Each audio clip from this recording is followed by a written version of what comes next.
All right, hold on. We got to get ready for this week's episode. If it works for JJ, maybe it'll work for us.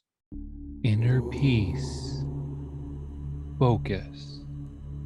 MSU lost this weekend.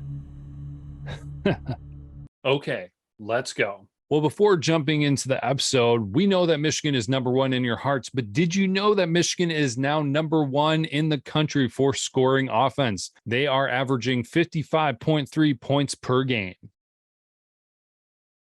Now, before going too far, I do want to bring up a comment that was mentioned on the preview episode for Uconn.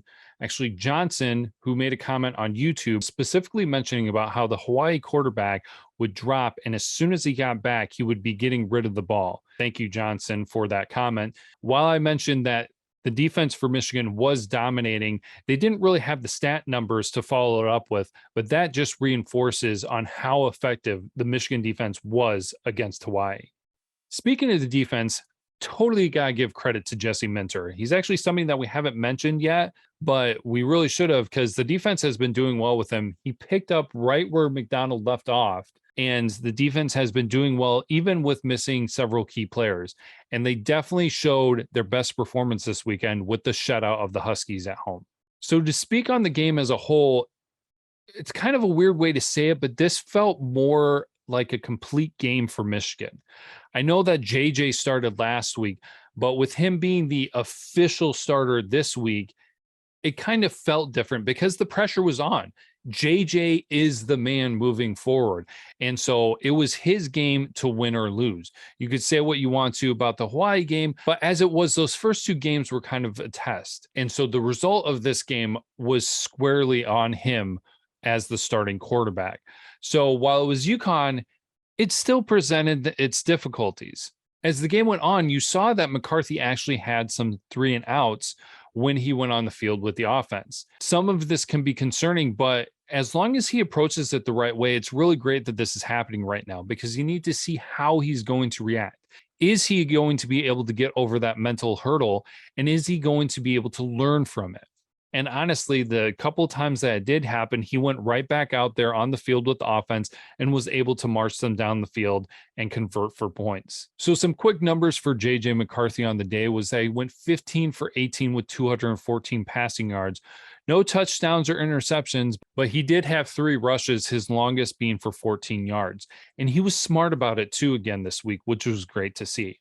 Now, if we're talking about numbers, we have to talk about the best performance of the weekend. And that was Blake Corum, who put up 5 touchdowns. He tied a Michigan record with those 5 touchdowns, and he did it on 12 carries for 71 yards. That's kind of crazy to think about, because I wouldn't be surprised if that's the least amount of yards that any running back was able to put up 5 rushing touchdowns on. I love having Corum back and having him leading the running back group, but there's plenty of other talent on the team too. So I think that group as a whole is going to do great this year. So as I mentioned in the previous episodes, and also with the earlier comment, I have been putting the defense under a microscope, and they definitely took a step forward this week. It was great to see that they were able to put the shutout. That is a huge statement and a great job for them.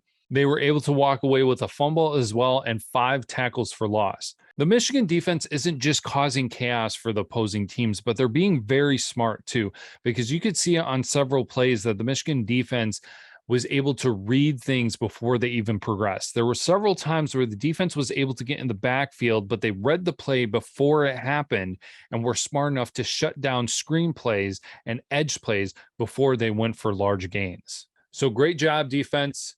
Really happy with the progress and excited to see how things are going to go in the coming weeks against the Big Ten opponents. Speaking of the defense, I still have to admit, it's pretty weird hearing Sandra Still's name when the defense is on the field, but credit to him, he's been doing a great job since he switched from offense to defense. So let's not sleep on Uconn. While Uconn is not on Michigan's level, they do have several things working out well for them. Probably the thing that works the best for them is their defensive line. They were the ones who were a key part of those 3 and outs, and they were also able to get several tackle for losses along with 2 sacks. So Michigan's offensive line was tested this week, and it was good to see how they performed against a credible defense. Again, not saying that's going to be the best in the country or anything, but that was probably the strongest element for Uconn. And they went in there and they fought all 4 quarters. And whoa, How did I get this far without mentioning one of the best highlights from the weekend?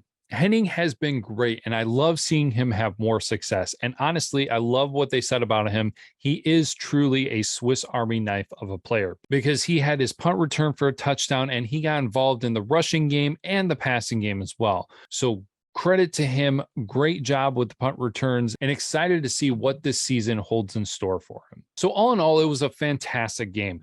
It was a great follow up to their performance against Hawaii.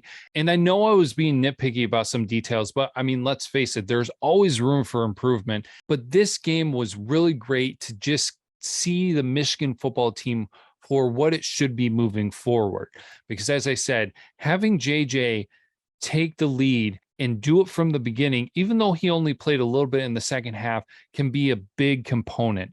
And so I'm very excited to see that. It will be interesting to see how the Michigan Wolverines work with handling a different opponent at another level.